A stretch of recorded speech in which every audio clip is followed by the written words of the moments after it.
Pastor Kerston, corrigiu o latim aí, está em dia? O meu latim é fraco. Muito bem, mas eu quero agradecer ao pastor Kerston, o pastor Daniel, o pastor José, cadê o José caiu? O José está lá. Isso, estou dando ali um alô para ele. Está lá a turma de Barueri, pastor José. Muito obrigado pela presença, pastor Daniel, equipe do louvor, muito bom. E é um prazer, agradeço a todos vocês que saíram de longe para vir compartilhar conosco tão rapidamente essa palavra. Bom, muito obrigado. Eu vou tentar ficar aqui, mas pegando uma carona do meu filho Mateus, eu quero dizer o seguinte, agora ficou retumbando, pode tirar esse, está vibrando para mim, fica ruim. Bom, então, eu quero só pegar uma carona aqui, na palavra do meu filho Mateus. A gente tem pregado a visão da restauração há 25 anos nesse país.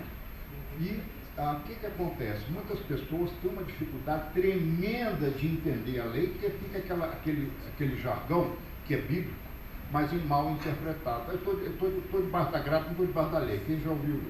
E joga a lei só, aí Yeshua cumpriu, então não tem nada a ver com isso. Bom, na verdade, não é bem assim. Não é? Eu me lembro uma vez que eu estava dando uma palestra lá em Toulouse, na França, e fui lá traduzindo em francês, e eu falei assim, a graça sem a lei fica sem graça. Em brasileiro, em português, dá sentido, né? A graça sem a lei fica sem graça. Aí ele traduziu lá em francês, ninguém riu, como vocês não riram. Então, a graça sem a lei fica sem graça. Então, o que eu quero dizer? Não dá para dividir a graça e a lei e ficar uma coisa, Yeshua cumpriu, não tem nada a ver com isso. Gente, toda a Escritura foi inspirada pelo Espírito Santo de Deus. Pronto. Então o que acontece? As pessoas têm uma dificuldade tremenda, mas como o Rabino Mateus falou aqui, a pessoa está na graça, não é? Mas em Yeshua é que a lei é escrita em meu coração. Por quê? É como se fosse daqui para Ribeirão Preto. Vamos imaginar que só há uma estrada para Ribeirão Preto, a Anhanguera, tá bom? Não existe mais, é só ela que vai para Ribeirão Preto sair de São Paulo. Então, vão ver que a Anhanguera tem placas, não tem? Placas, 100 km por hora, aqui é 120, postei.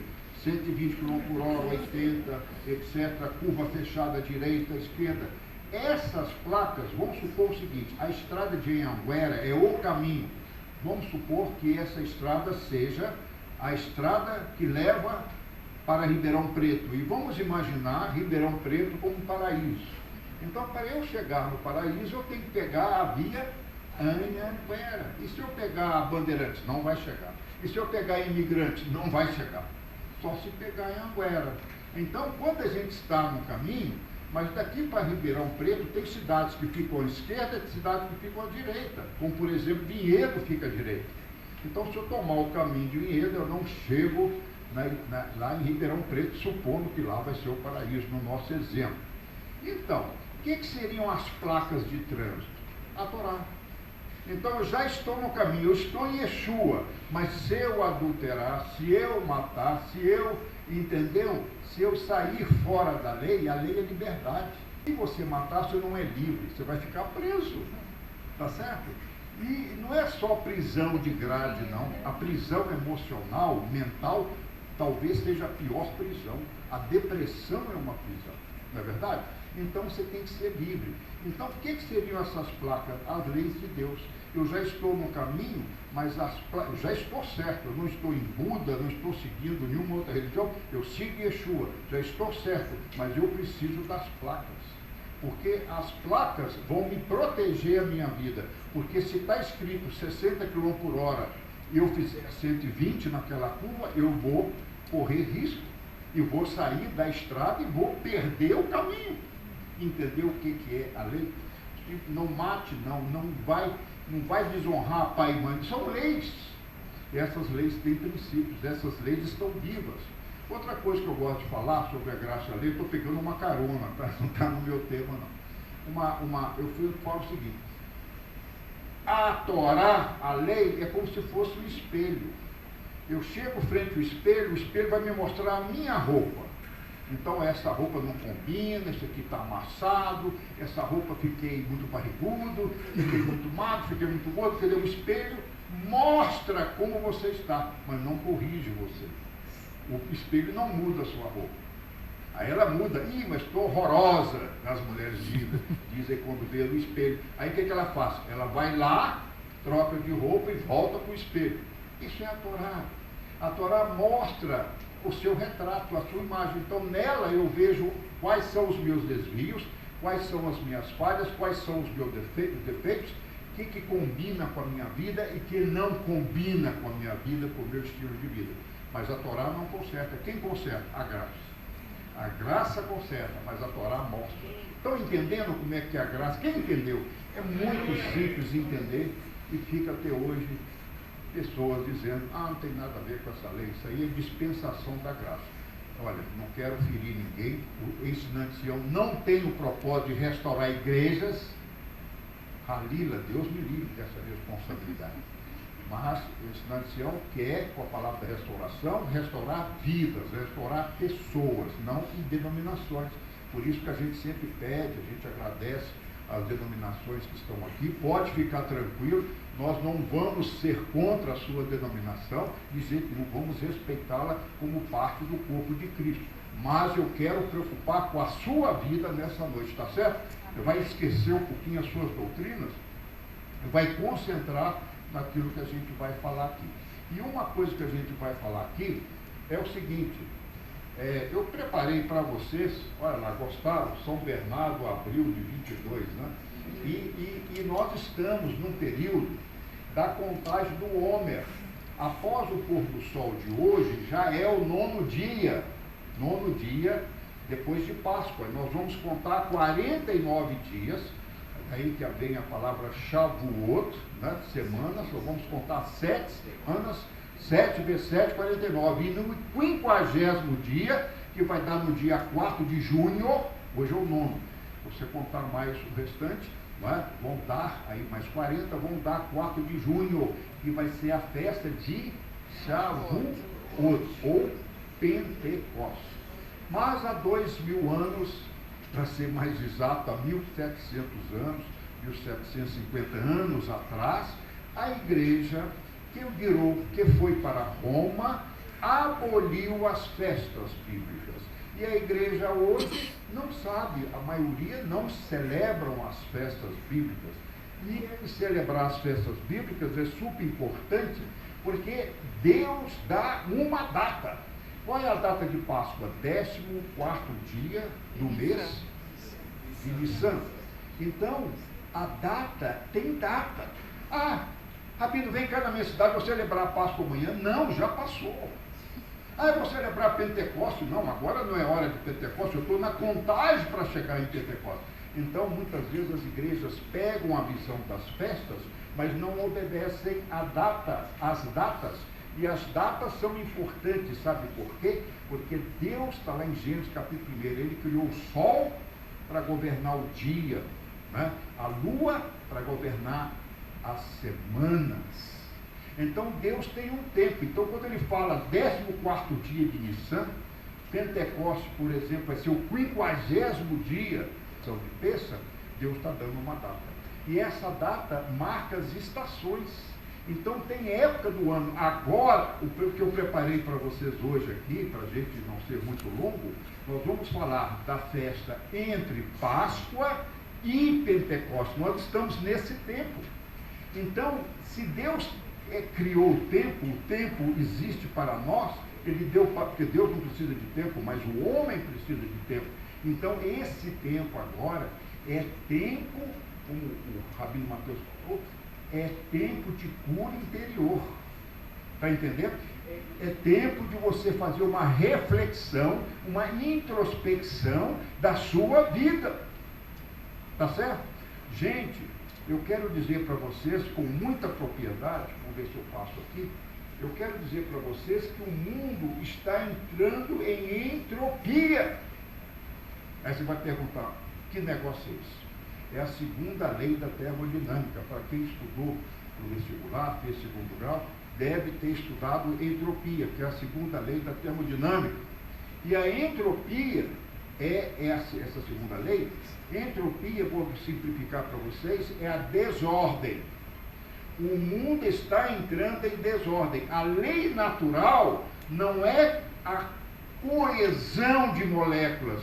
A lei natural é as moléculas se expandirem. Um gás, por exemplo, ele ocupa o recipiente que o detém. Ele expande. Então a natureza é só mesmo aqueles que não creem em Deus, que acreditam que vieram de um macaco evoluído. Eu nunca quero acreditar que eu vim de um macaco evoluído. Eu vim sim de um Adão caído, mas assumido.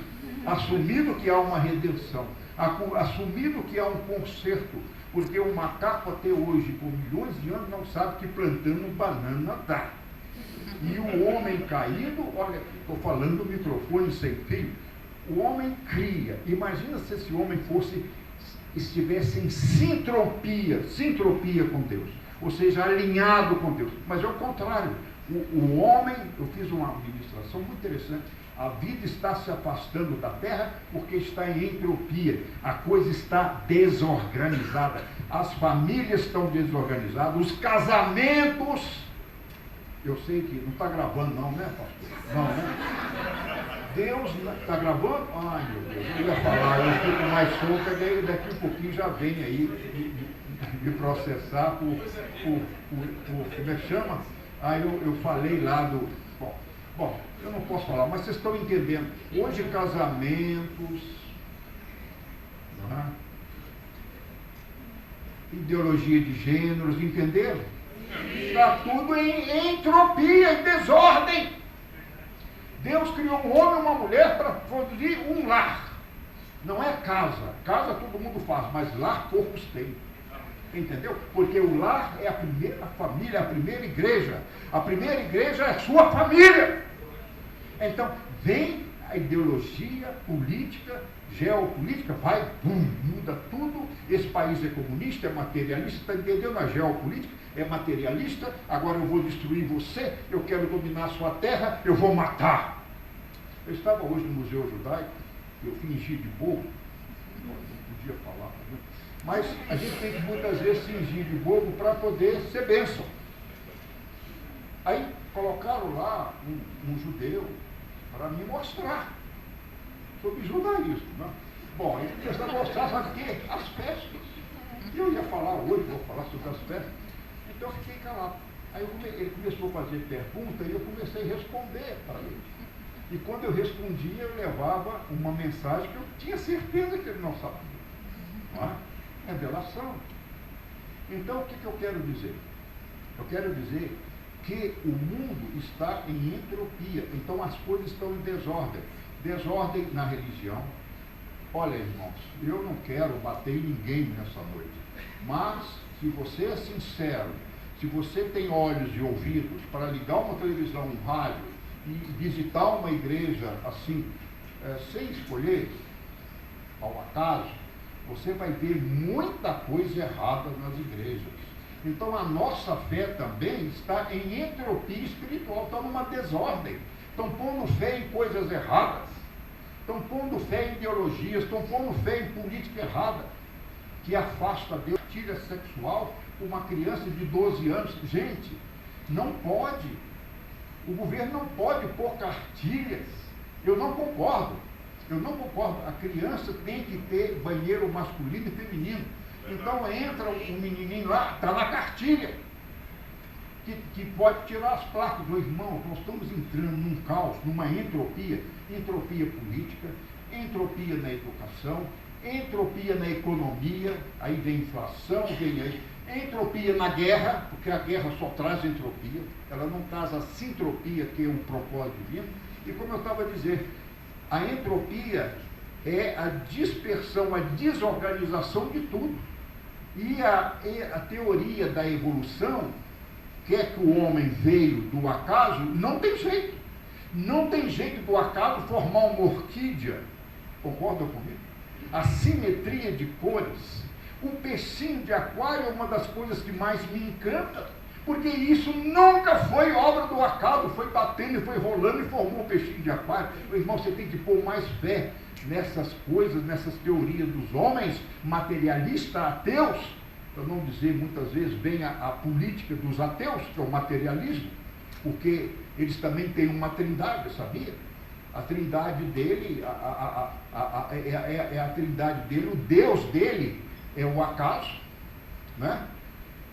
O Redentor é o templo e a universidade é o templo deles, né? As universidades, em geral, elas pregam, vai lá ser crente numa universidade. A minha oração diária é que nossos filhos, ao chegar na universidade, não se desviem dos caminhos de Deus.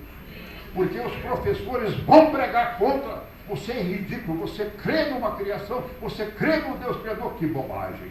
Tudo isso foi ao acaso. Eu me lembro do Carl Sagan, que é um cientista astrônomo, físico. Ele dizia que a probabilidade da evolução existir, tudo foi formado ao acaso, é como você imaginar uma montanha de sucata e dar um vento forte e formar um Boeing 747. Isso não fui eu que falei, foi um matemático que calculou a probabilidade infinita dessa teoria da evolução ser verdadeira. Ou seja, é ridículo, mas todo mundo crê nela. Porque você fala que veio de um Deus de Abraão, Isaac e Jacó, você é religioso, você é quase um débil mental. É assim que eles nos tratam. Então nós temos hoje, nessa noite, de preparar o nosso coração, que o mundo é mau. O amor está se esfriando no mundo. Eu estava dizendo agora, vindo para cá de Vinhedo, falei com a nossa irmã aqui,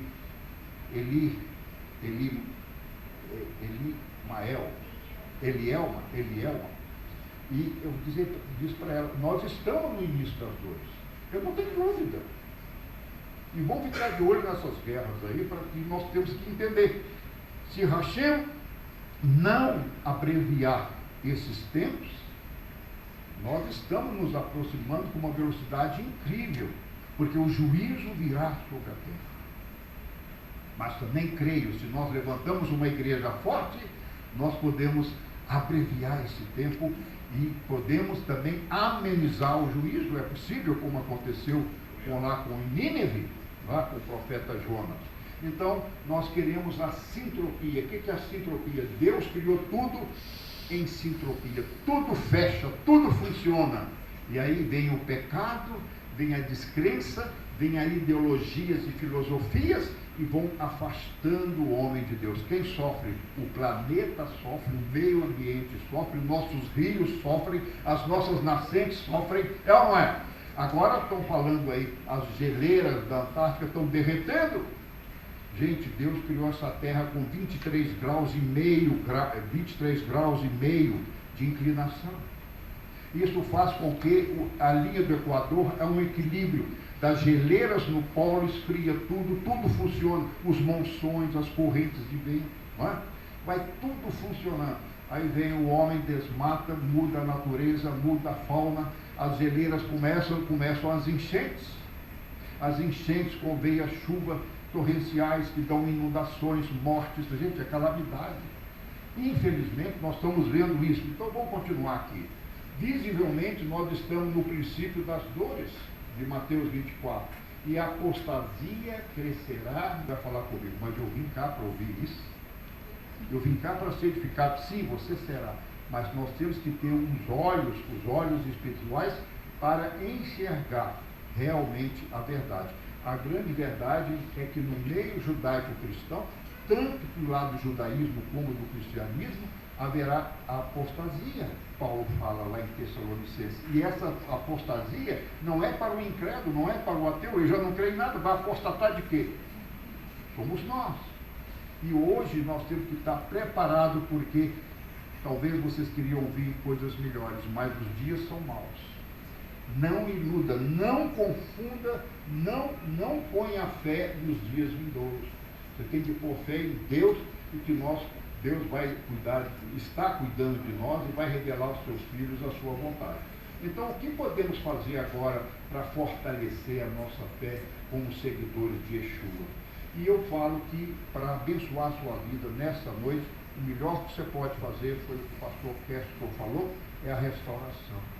Porque a restauração não é consertar a igreja. Deus me livre disso. Eu não quero esse peso para mim, nem essa responsabilidade. Eu não quero. A igreja não, o sistema religioso não. Mas nós podemos restaurar pessoas. E à medida que a restauração entra na sua vida e você começa a experienciar, estou inventando um verbo aqui em português, experimentar a restauração na sua vida, recebendo a verdade, você começa a mudar de vida.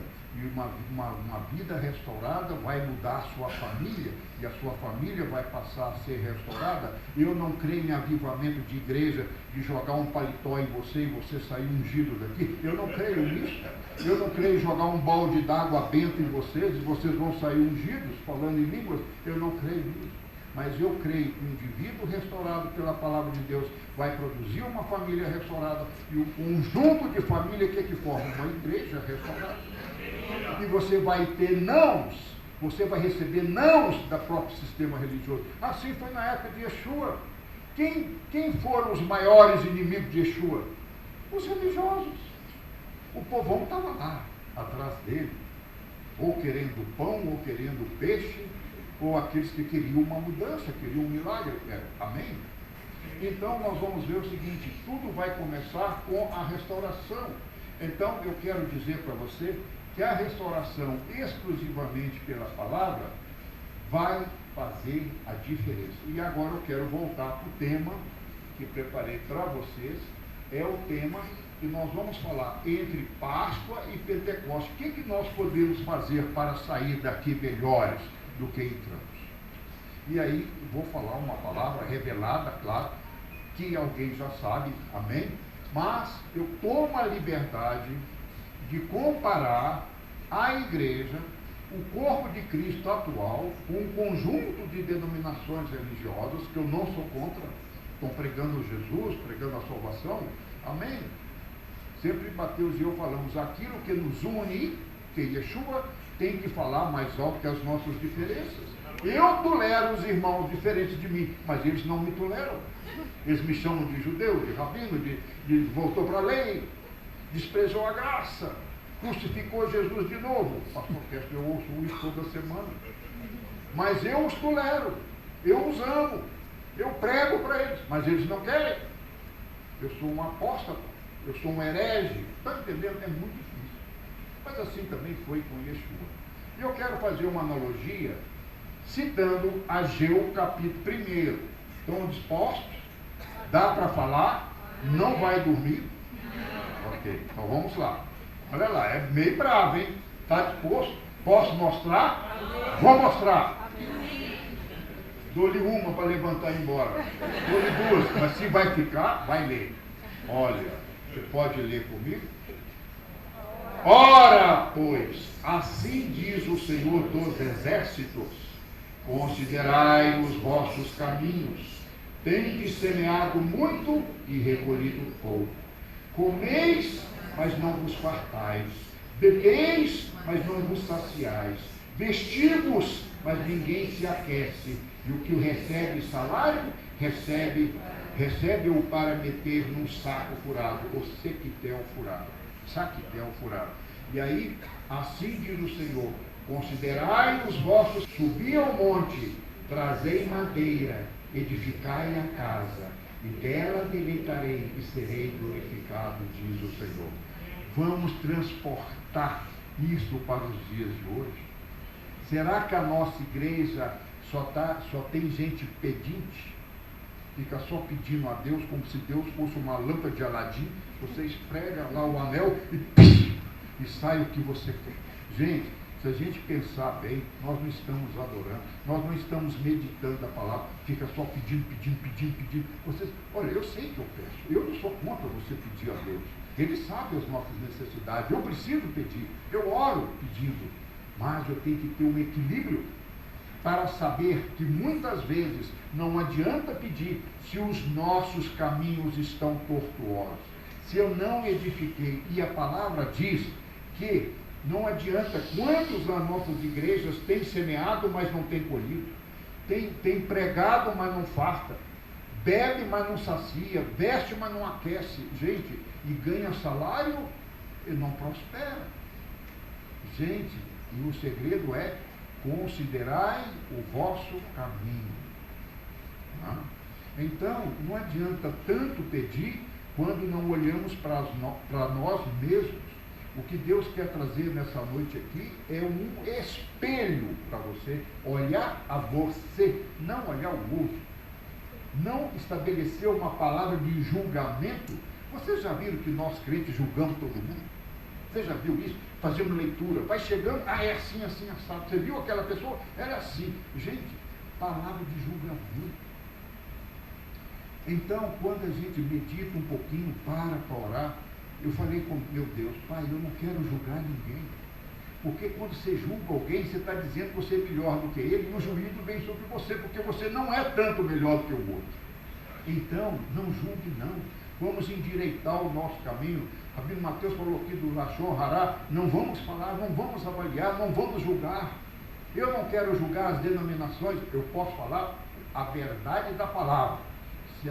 Se cabe a ela ou não, é um problema de cada um, como eu vou falar hoje. E hoje eu vou me valer que nós temos que edificar a casa. A sua casa, como a palavra nos diz, é um santuário de Deus, 2 Coríntios 6,16. Então diga: eu sou um santuário do Senhor. Eu tenho que reedificar a minha casa, a sua vida. Esse é o primeiro ponto. Não adianta encher a igreja, não adianta você fazer curso, não adianta você... Você tem que olhar para você. Lembra que eu comecei falando que eu tenho que pôr um espelho, e a Torá é um espelho onde você se vê. Mas a graça corrige. Então, Senhor, o que eu preciso mudar nesta noite? Qual a área da minha vida? E o tempo que nós estamos, na contagem de Homer, é para isso. É um tempo de reflexão, é um tempo de meditação, é um tempo de correção. E parece, talvez você não possa ter ideia disso, porque nunca te ensinaram isso, mas esse tempo é o tempo de Hashem, é o tempo de Deus. Ele dá esse tempo para que você restaure e mude. Gente, muda mais fácil. Eu tenho experiência com essa palavra. Eu conto o Sefirah HaOmer, essa contagem de 49 dias, há muitos anos, há mais de 20 anos, e eu vejo que essa época é uma época de libertação. Parece que Hashem escreve: meus filhos se libertem daquilo que o oprime, daquilo que o prende, daquilo que limita, daquilo que te perturba, daquilo que rouba o seu sono. E não adianta muito correr, fazer novena, fazer corrente de igreja, porque se você não quer mudar. Então, a palavra é reconstruir o seu santuário. E Paulo fala em 1 Coríntios 3,12, edificar a sua casa. Eu quero edificar a sua vida no fundamento de Cristo, a pedra angular. Tá certo? Então é reconstruir a sua casa. E eu quero falar nessa noite que as paredes dos nossos corações estão fracas. Eu tenho que fortalecer as muralhas do meu coração. E as muralhas, eu estou me referindo aos problemas do mundo. Vem a ansiedade, tá certo?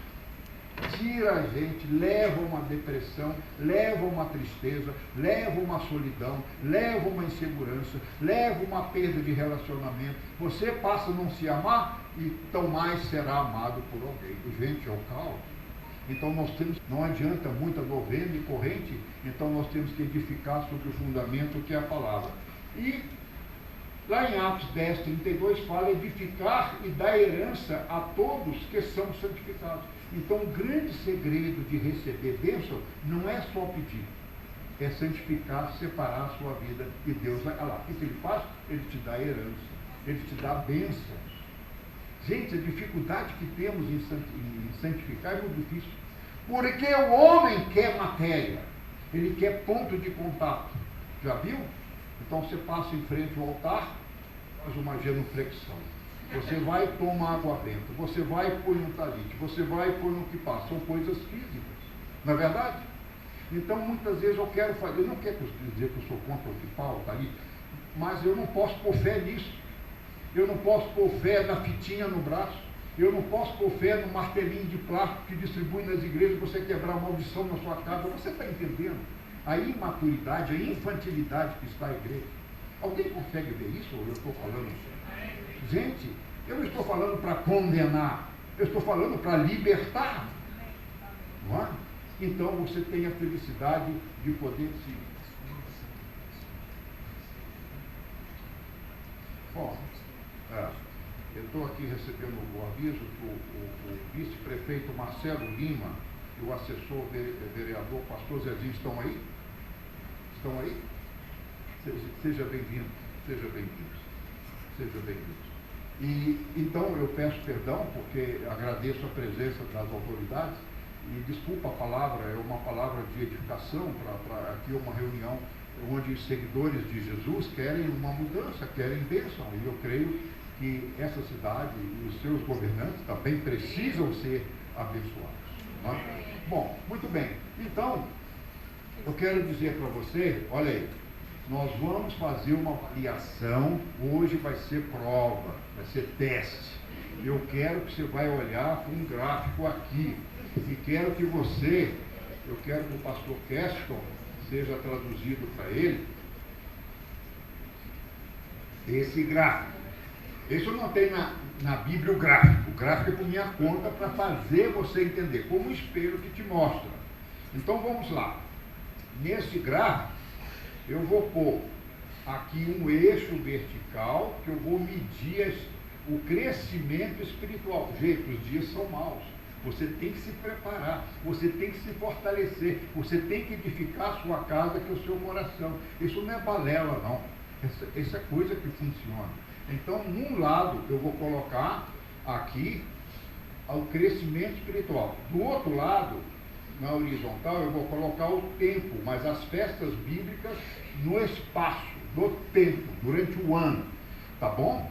E aí, o que acontece? Olha o que acontece.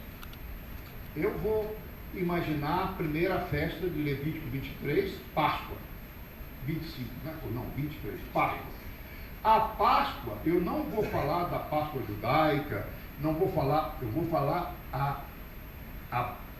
a visão que eu tive há 23 anos atrás, quando eu escrevi o livro As Festas Bíblicas na Pessoa de Jesus. E você vai ver que isso fala no nosso coração. Além do sentido judaico da Bíblia sobre a festa de Páscoa, eu vou imaginar que antes de eu conhecer Yeshua, meu Cordeiro Pascal, amém? Amém? Eu estava nas trevas. Mas quando eu recebi Jesus como meu Salvador e Senhor, o que aconteceu? Eu saí da escravidão do Egito, do pecado, do sistema do mundo. Então foi uma passagem. Páscoa quer dizer passagem. Então, quando eu saí, eu já tenho uma altura espiritual, ok? Comparado com aquele que não crê. Entre um que não crê e aquele que experimentou Jesus, Yeshua, ele já tem um crescimento. Ele já é capaz de ouvir, orar e sintonizar, nem que seja pouquinho ainda com Deus. Mas Deus não quer que você pare na Páscoa. Então, Páscoa é uma festa que tem uma preposição. Páscoa significa ser livre de. Você pode repetir comigo? Ser livre de. Então, na nossa vida espiritual, ser livre do vício da bebida, ser livre da pornografia, ser livre da mentira, ser livre de que mais? Do adultério, ser livre de quê? De todas as coisas que te prendiam antes, até das drogas. Certo? Então, aquele que está nas drogas, ele não está livre, ele está preso às drogas. Ele não tem uma liberdade como deveria ter. Então, Páscoa, você adquire a sua primeira experiência de ser liberto, ser livre de. Mas a palavra continua. Um dia após a Páscoa, o primeiro dia da Páscoa, tem um segundo dia que é chamado de pães ázimos, ou também chamado aqui de matzá, de pães ázimos. Então, o que significa isso? Nesses pães ázimos, a Páscoa eu saio, mas em pães ázimos eu tenho que ter uma consciência que o fermento, que é o pecado, tem que sair da minha vida. Então é uma meditação, é um endosso, é uma repetição mental da Páscoa.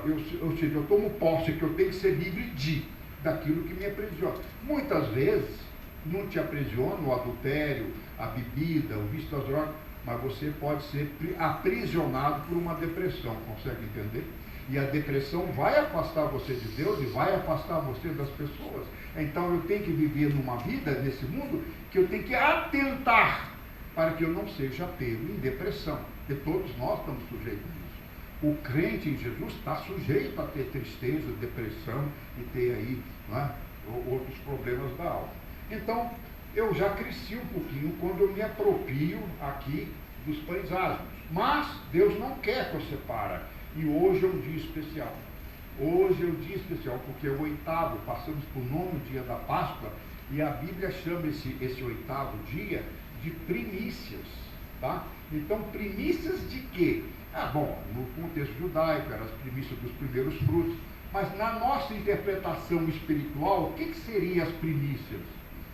Primeiros frutos do arrependimento, ou seja, da minha Páscoa. Então eu vou falar para vocês, a minha Páscoa aconteceu no dia 23 de agosto de 1987. Foi quando eu me entreguei a minha vida ao Senhor Jesus. Ali foi a minha Páscoa. E 3 dias depois veio Mateus, veio a minha mulher, vieram os meus filhos, também se entregando a Yeshua. E a nossa vida mudou. Então, o que está dizendo? Não quer dizer que você tem que dar fruto com 8 dias, mas um período. Você entende? Tem gente que é o crente que eu chamo de pascolino. Ele gosta da Páscoa e para. De vez em quando vai lá nas trevas, dá um passeiozinho, depois volta. Aí esse crente pascolino, desculpa aqui, não está com muito não. Mas o crente asmático dos pães ázimos também não está com muito não, porque o crente asmático também dá uns passeios lá no Egito. Lembra o povo hebreu? Que saudade eu tenho das cebolas do Egito. Ou seja, ele saiu do Egito, mas o Egito não saiu dentro dele. Quem está entendendo? Quem está falando isso aqui serve para mim. Eu tenho que avaliar a minha vida se realmente eu estou liberto. E aí, depois que você conta 49 dias, vem Pentecostes, tá? Outorga da Torá.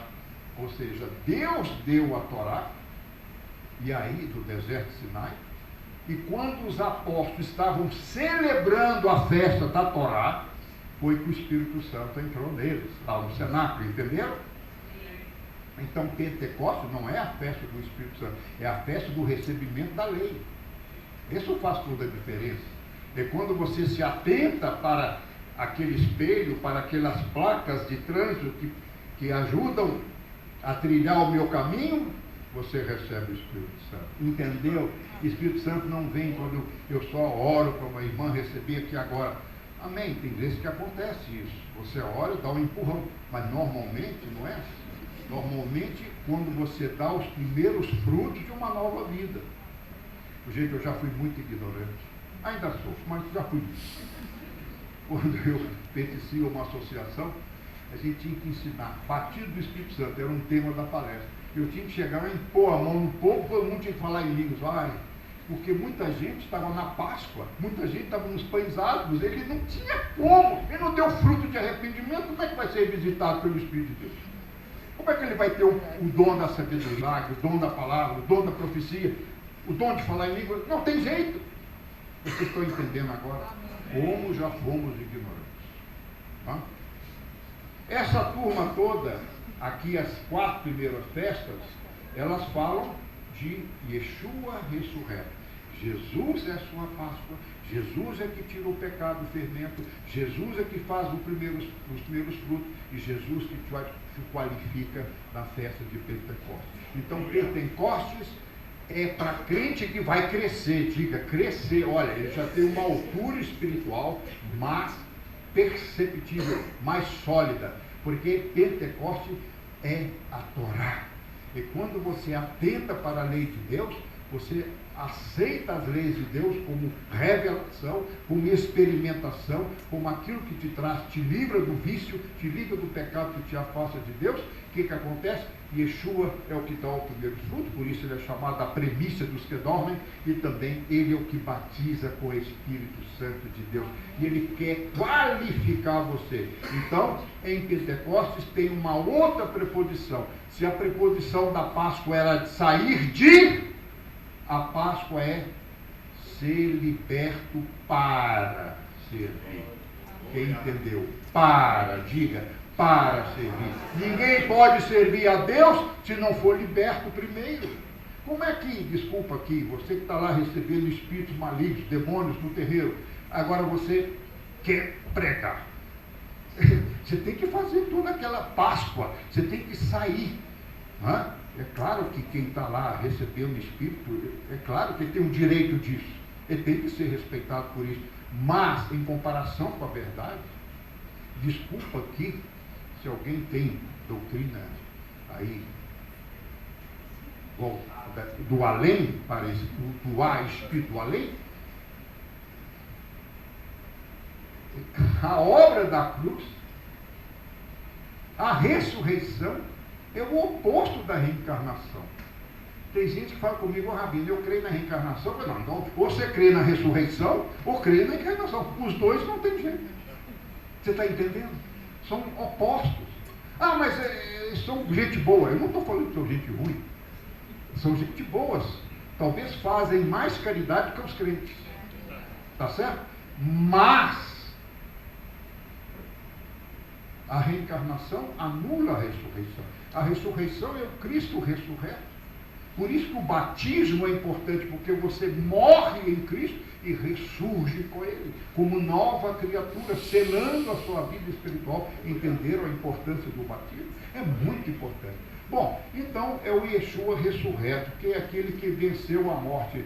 Agora, você vai contar comigo 7 meses depois da Páscoa, e no 7º mês, você vai ter a festa das trombetas, ou também chamado a festa do shofar. Vocês estão notando que a pessoa, esse indivíduo, está crescendo espiritualmente?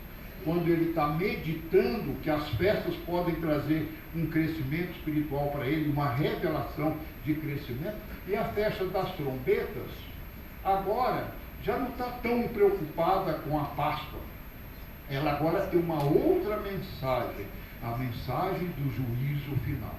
A mensagem de uma redenção universal. A mensagem que essa vida não vai terminar na sepultura de São Bernardo.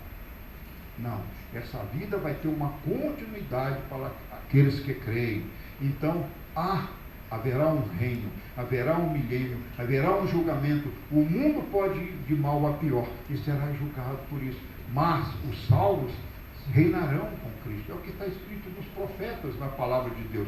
Então, é como eu gosto de usar uma linguagem muito infantil, mas que todo mundo entende. Agora, as 3 últimas festas do calendário judaico vai falar da sua vitória, vai falar da volta de Yeshua, vai falar então de que a trombeta, quando toca o shofar, para arrumar as malas, porque o seu noivo vai chegar. O meu noivo, chamado Yeshua, Jesus, vai chegar. Então, o que acontece? Eu preciso arrumar a mala. Ah, Rabino, que bom, eu vou colocar notas de dólar, vou colocar euros, vou colocar uma picanha. Eu não sei para onde que eu vou, claro que Jesus volta, eu tenho que ter uma picanha congelada na minha mala, eu tenho que ter um vestido novo, eu tenho que ter... Bom, não é essa a preparação de arrumar a mala.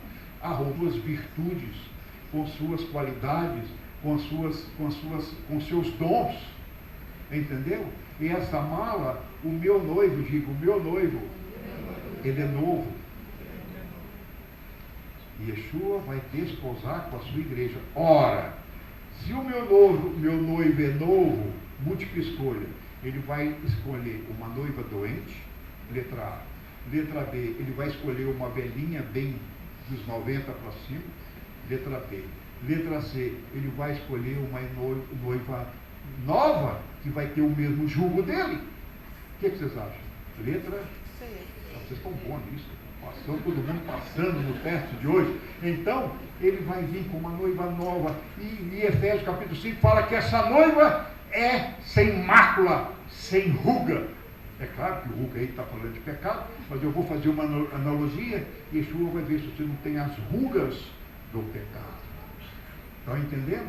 As rugas da melancolia, da tristeza, da ignorância. Está certo? Quem está entendendo? Yeshua tem bom gosto. Yeshua não vai vir buscar uma noiva qualquer jeito. É com aquela irmãzinha que pede, né? Eu tenho muita dó dessa irmã, hein? É escangalhada, né? Não vai não. Tem irmã que vira para mim, Rabino, olha para eu casar. Eu falei, como é que você quer o noivo? Ah, qualquer coisa serve e tal, irmão. Não vou olhar para qualquer coisa serve, porque isso não pode. Você tem que ter um sonho. Eu quero um noivo musculoso, magrelo, assim, mais cheinho. Você tem que falar, cabelo preto, mais alemão, menos alemão. Você tem que escolher. Aí, olha aí, qualquer coisa serve. Não, irmão, não vou orar para qualquer coisa. Você está entendendo? Porque Deus fará a vontade do nosso coração. Então, o nosso Yeshua, nosso noivo, ele é bonito, viu, irmão? Não é porque ele é judeu, não. Mas ele não tem olhinho azul e cabelinho branco, amarelo. Ele é arábico. Porque pintaram na Europa um Jesus todo, desculpa aqui, meio delicado demais.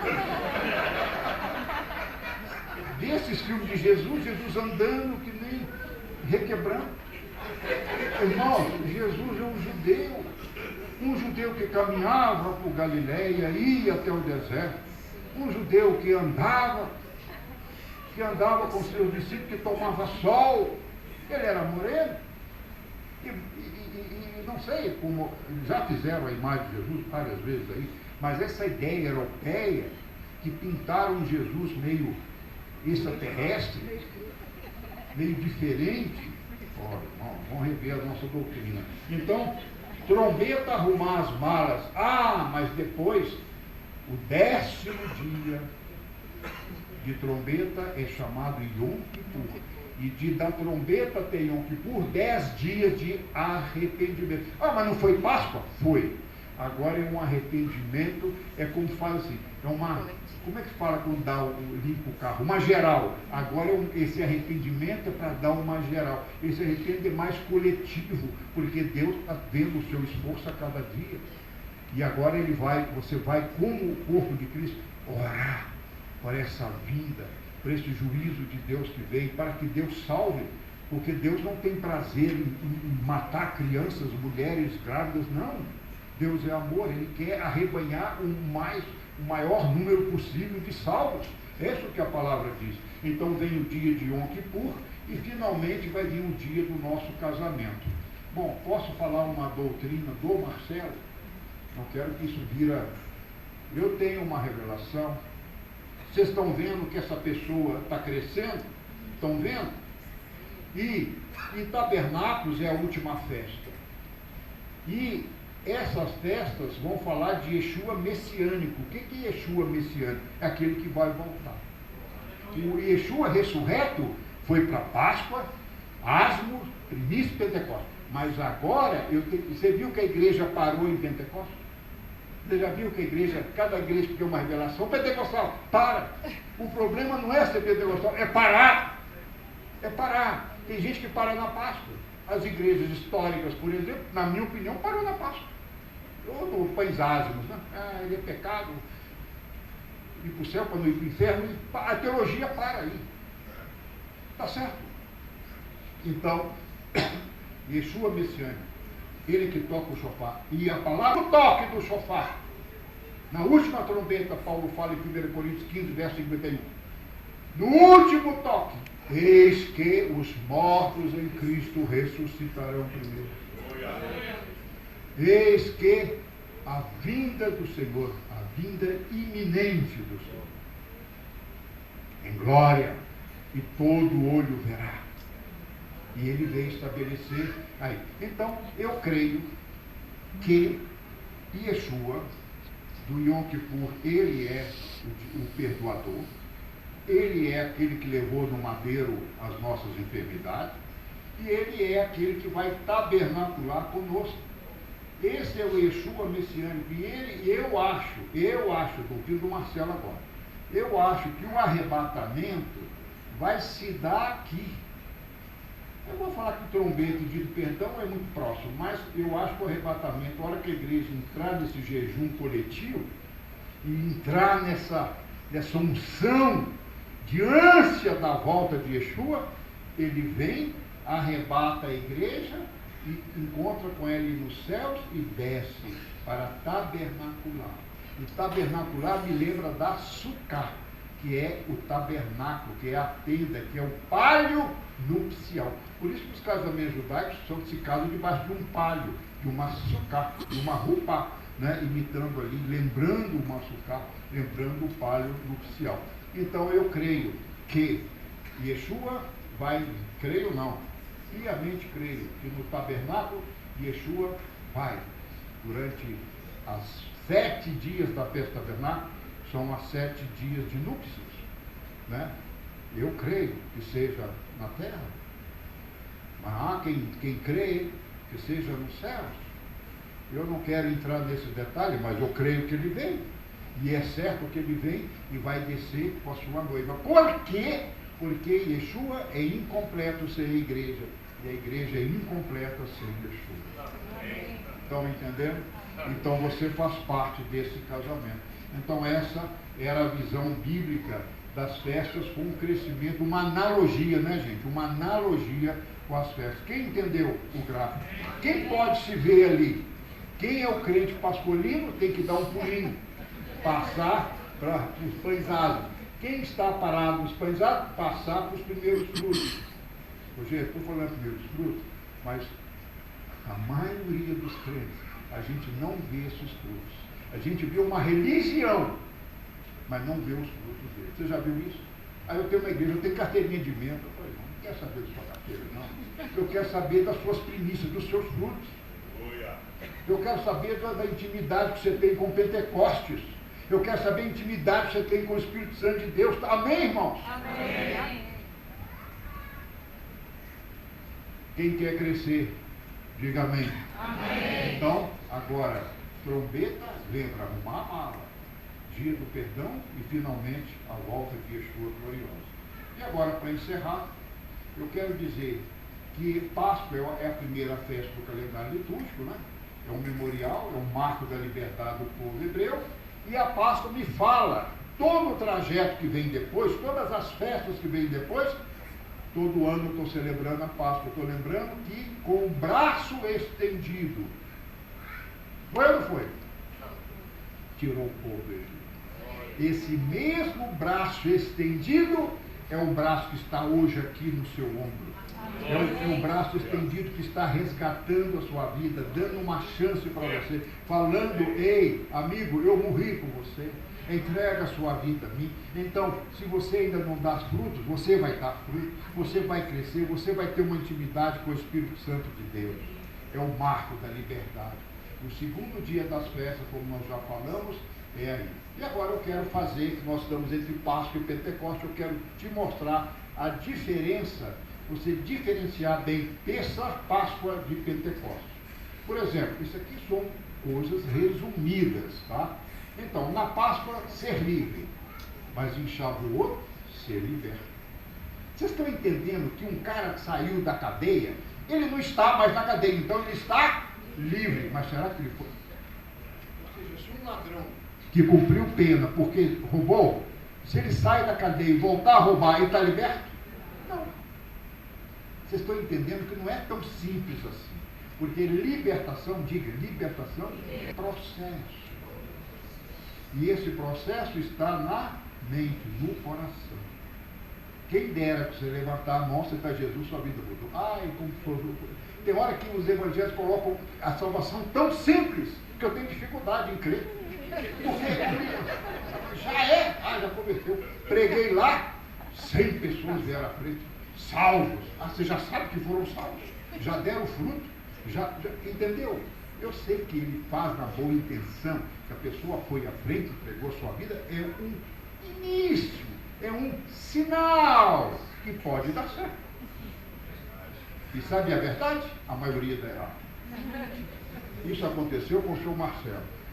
Minha mãe era crente, me levava para a igreja. Aceita Jesus. Eu era o primeiro a chegar. No outro dia estava a mesma coisa, fazendo os mesmos pecados, levando aquela vida. Eu já era adulto, não era criança. Minha mãe orou pela minha conversão 20 anos.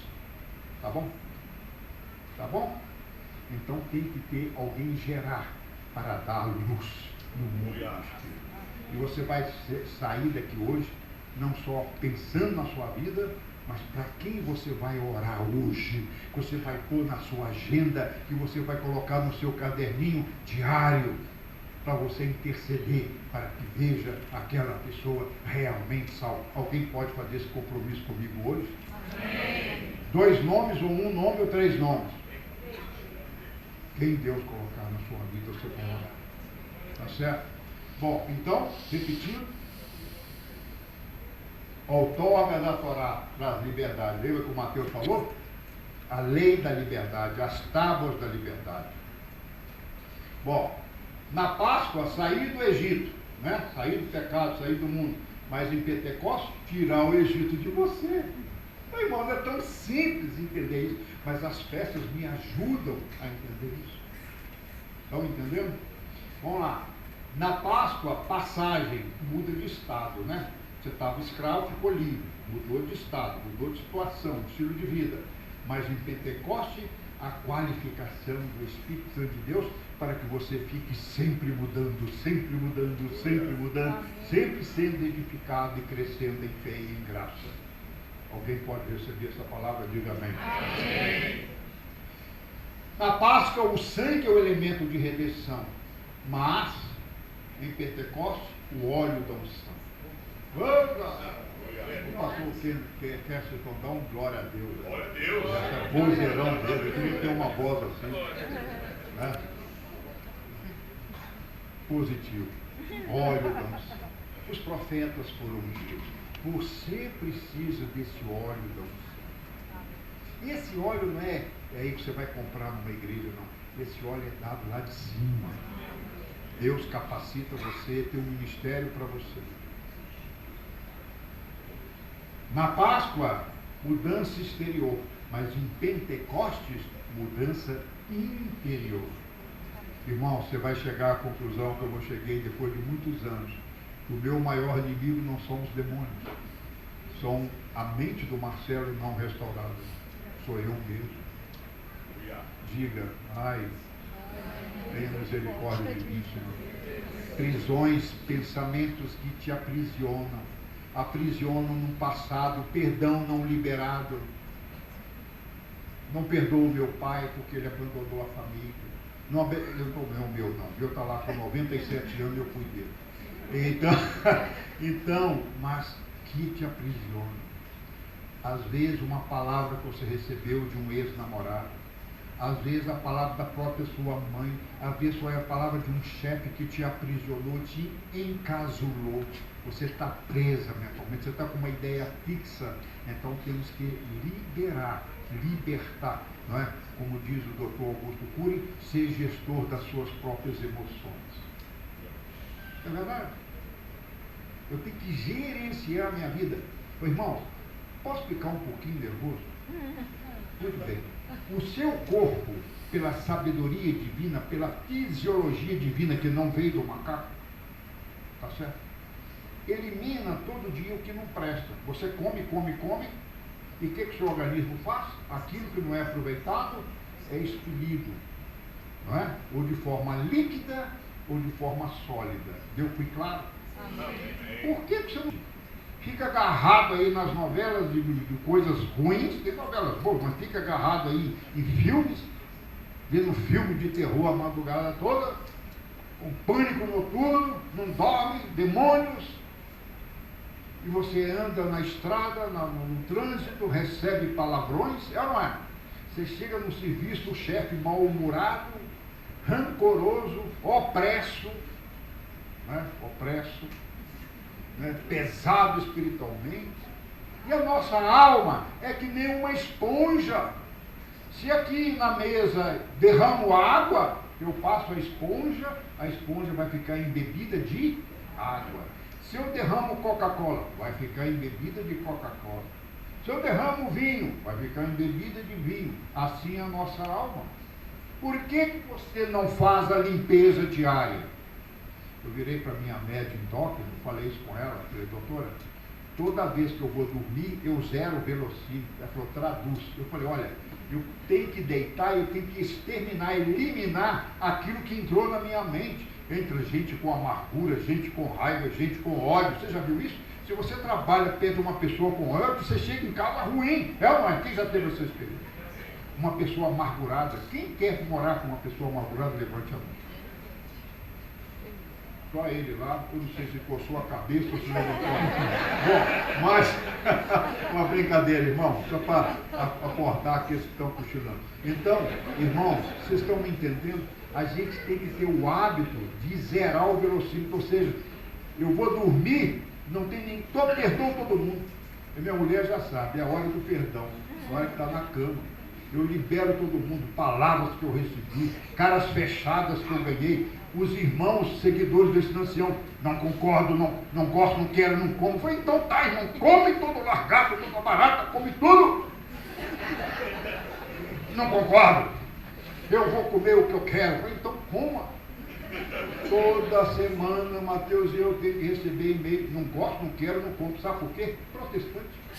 Pegou um menino, já nasce protestante. Vem cá com o papai. Não. Mas peraí, por que você não fala assim, vovô? O que eu posso fazer por você? Eles não dizem isso. Você já viu? Criança protestante. Está na natureza do homem falar não. Está na natureza ser protestante. Eu quero que você vai dizer hoje, como o pastor Pierre citou aqui. Me livre dos dogmas religiosos. Me livre de ser protestante, de protestar. Ah, de ser protestante, eu não. Os credos, eu não protesto contra ninguém. Eu quero é a graça, eu quero é a unção do Senhor, eu quero é crescer, eu quero é ser luz. Amém. Tá certo? Vamos lá, para encerrar. Então, Páscoa, uma saída para o deserto. Diga amém. Amém. Ah, mas é deserto. Ô, gente, quando eu falo isso, muita gente desconverte na hora que está convertendo. Eu falo, bem-vindos ao deserto. Não, Rabi, peraí, eu estou indo na bênção. Eu quero agora conta bancária rica, eu quero mulher nova. Peraí, você vai entrar no deserto. Mas é o deserto? É. Você saiu do mundão lá. O mundão fazia tudo que você queria. Você mentia. Não era honesto. Fazia o que você queria. Pecava. Agora, você vai entrar no deserto. Mas eu no deserto, foi assim com o povo hebreu, você quer o quê? Ah, foi para dar graça. Não, a graça exige deserto. Sabe por quê? Porque deserto é o local que Deus nos trata. Então, irmãos, é difícil essa mensagem, né, pastor? É difícil o crente pôr na cabeça dele é só prosperidade, porque ele vai ter deserto. Ah, mas eu vou ter dor? Vai. E por quê? Porque Deus te trata. Você aprender.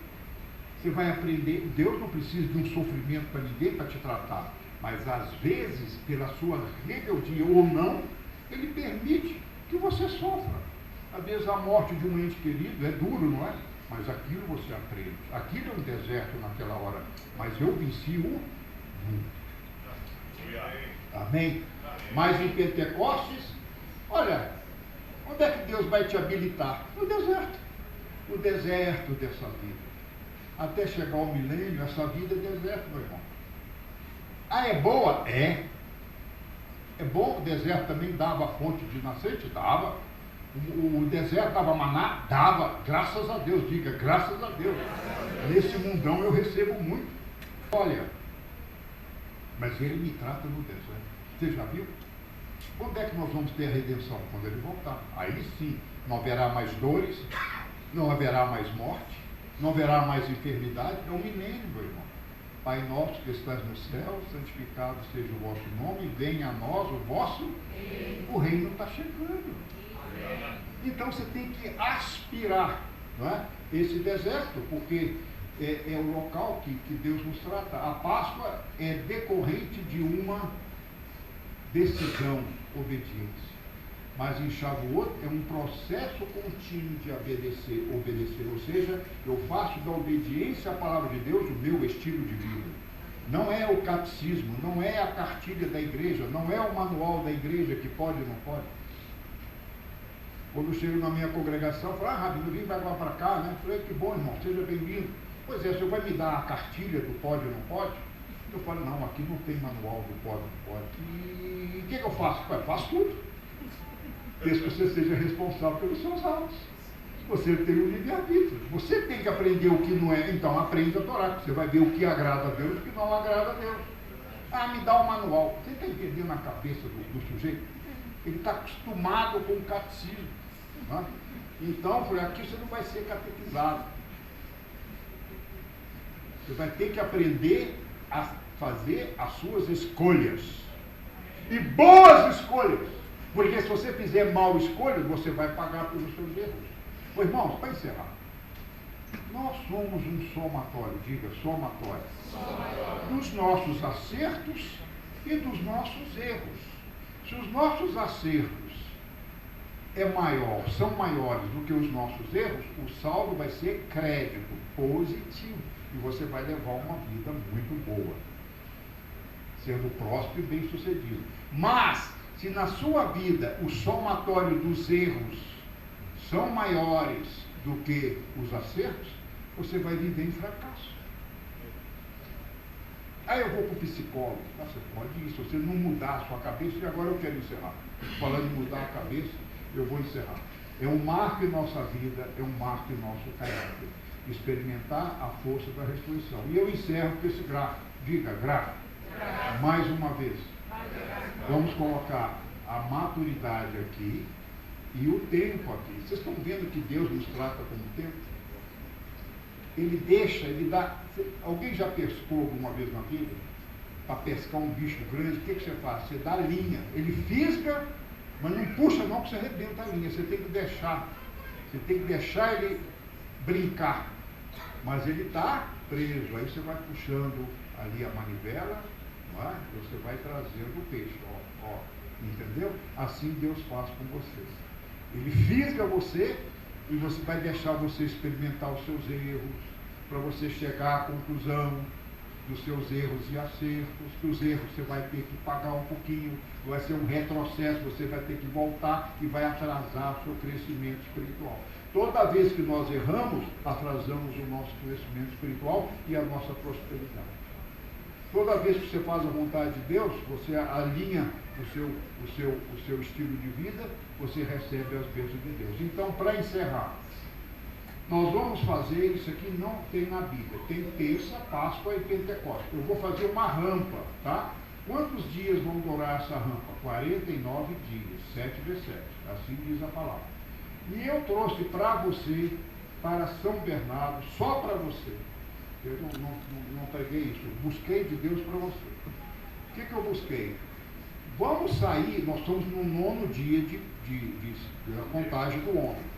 Nós vamos imaginar o que eu quero com você, para encerrar.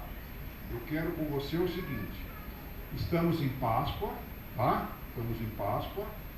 Aí o número 1, o que eu quero no número 1? Opa, saiu fora aqui, mas eu vou aqui. Arrependimento. Esse tempo é um tempo de arrependimento. Porque, eu já sou salvo. Amém, você já está salvo, eu tenho certeza que você está salvo. Mas será que você não pode melhorar em nada? Hein? Pode melhorar? Quem pode melhorar hoje alguma coisinha? Então você vai arrepender. E o que é arrepender? É voltar. Metanoia, voltar, né? Fazer a curva, voltar aonde errou. E o arrependimento vai trazer mudança de pensamento, não é verdade? Eu preciso mudar de contagem do homem, eu preciso mudar os meus pensamentos em relação a certas coisas. Por exemplo, o que é preconceito? Fez um preconceito, um pensamento errado. Exemplo, as mulheres falavam, todo homem não presta. Não, peraí, irmão, tem homem que presta. Toda mulher é preguiçosa. Não, irmão.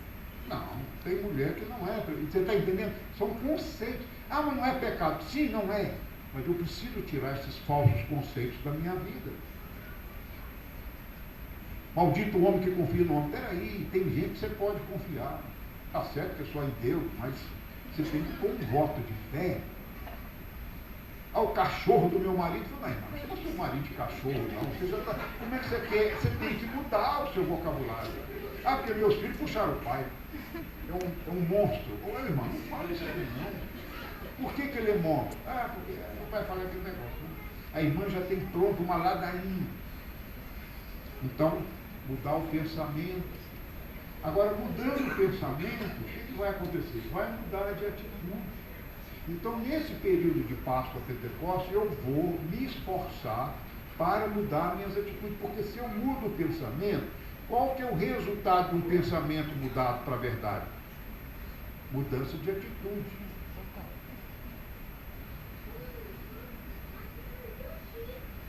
Estão me entendendo? Isso aplica na lei alimentar. Rabi, na hora que eu emagreci, aí eu falo, vou orar, vou fazer umas perguntas primeiro. A irmã gosta assim de uma rabada, Rabi, adora. A irmã gosta de uma picanha de 3 dedos de gordura, Rabi, como é que você adivinhou? Aí eu falei, a irmã gosta, por exemplo, aí, né, de um pudim de leite condensado. Rabi, você mexeu comigo. Mas não vou orar para você, não. Se você não tiver esse conceito que essas comidas vão fazer te engordar, não é a minha oração que vai secar você.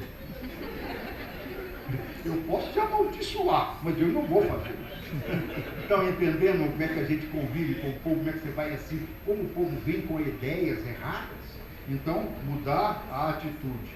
Agora, se a atitude, a pessoa passa a não comer aquilo que fazia mal, se ela consegue manter isso, o que vai acontecer? Ela vai mudar o comportamento.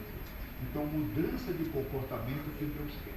Deus não quer que você fique igual um ioiô, vai, sobe, desce, sobe. Não, Ele quer que você mude. Rabino, eu não pago ninguém. Por que você não paga?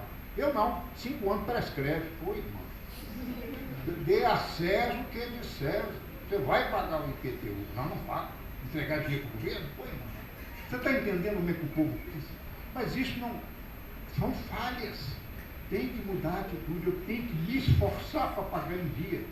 Eu não concordo, eu também não concordo com o aumento de luz, mas eu tenho que pagar. Então eu tenho que ter uma estabilidade nas minhas atitudes, que é o comportamento. Aí quando eu mudo o meu comportamento, eu começo a me reabilitar. Um sinônimo que eu tenho, estou encerrando, um sinônimo que eu tenho para restauração é reabilitação. O que Deus está querendo não é que você vai para o céu, é que é reabilitar você primeiro, entendeu? E aí, reabilitando, o indivíduo muda, a família muda, a igreja muda. E, finalmente, ser livre para. Vamos ficar de pé e vamos orar? Então, o que recomenda o apóstolo Paulo? Vamos ler juntos? Orai sem cessar. Em tudo dai graças, porque esta é a vontade de Deus em Cristo Jesus para conosco. Não extingais o Espírito, não desprezei as profecias, mas ponde tudo à prova, retende o que é bom, abstende-vos de toda espécie de mal. E o próprio Deus de paz vos santifique completamente o vosso espírito, a vossa alma e o corpo sejam plenamente conservados e irrepreensíveis para a vinda de nosso Senhor Jesus Cristo. Fiel é o que vos chama, Ele também o fará. Irmãos, orai por nós. Curva a sua cabeça, vindo uma